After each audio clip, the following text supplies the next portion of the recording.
Wow, it's literally been just shy of a decade since the original Zootopia, huh? Does it feel like it? Does it not? Look, here's how long ago that actually was. Zootopia, in case you forgot the actual underlying premise of the thing, was an animated Disney movie about a city of anthropomorphic animals that was also not even a little bit subtle allegory for systemic racism, where the big takeaway moral of the story basically boils down to diversity is actually a pretty solvable problem because everyone, regardless of background, can become good cops. Yeah,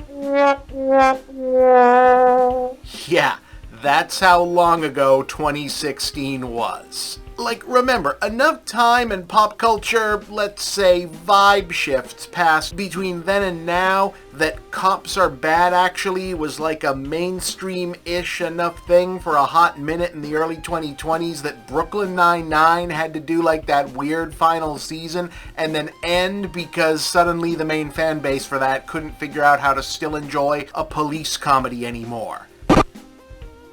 Yeah, see, you forgot how that went down, right? But that was a whole thing. But anyway, yeah, now here's Zootopia 2, and good news, it's about as good as the original, and as easy as it is to joke about any overly well-meaning, topical, slightly politicized family movie from the mid-2010s, the original was overall pretty damn good, so let's hear it for basically more of the same from that rare IP Disney has been oddly restrained about milking up to this point. You know, watching the sequel, I actually have to wonder if they actually ended up waiting on this because they absorbed all the post-release criticism that the heavy-handed allegory for racism and that they hinged the first one around kinda doesn't hold up under scrutiny and said, hey, you know what, let's actually step back and figure this out.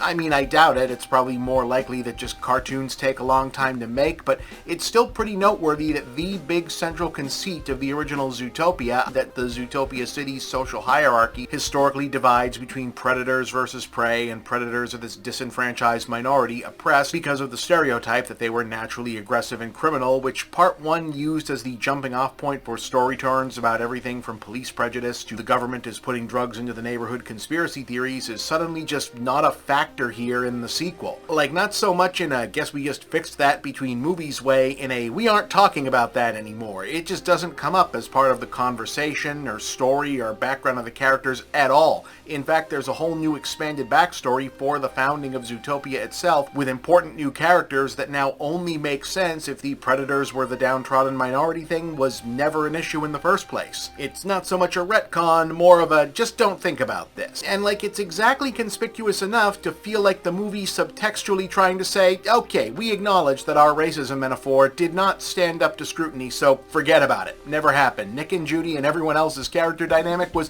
always actually more like a vague allusion to the inability of white Midwesterners and white people from Los Angeles, aka the actual most common frame of reference through which Hollywood writers' room understand cultural animosity, to get along and absolutely nothing else. Now instead enjoy this new, much cleaner allegory for racism, where the reptiles we didn't see in the first movie are minorities and or immigrants, and we explain what the whole deal is with that as an allegory for gentrification and colonialism. And also aquatic mammals represent the Deep South now, with their own whole thing going on, transcending a lot of these lines, which okay, you know what, that's actually kind of interestingly observed, maybe? Look, the thing about this franchise is you kind of have to talk about these subtextual parts because the movie won't stop talking about them. The first one was driven by the rabbit cop trying to prove that she's more than a diversity hire. This one is all about the why of a whole class of animals not being part of the animal world the first time around, and a cover-up conspiracy story surrounding a snake voiced by Ke Kwan. If anything, all of the, hey, let's make a movie about the circumstances of its own existence because we're trying to get out ahead of anything anyone in the audience might say about it in a very please nobody yell at us way, is kind of another reminder of what a very 2010s vibe the whole thing has, which at this point makes it nostalgic. God, were we ever so young? As ever, the grown-ups are probably going to figure out the general sweep of what's supposed to be going on and zero in on the message and meaning and what that's supposed to be, given the target audience for this is too young to be aware of which police movies or real news this is referencing, but ultimately you do get a solid action comedy that happens to star cartoon animals making zoo puns, and it hangs together on the strength of that, a great cast, and the snappy animation. It's a lot of fun. It's good to see these characters again.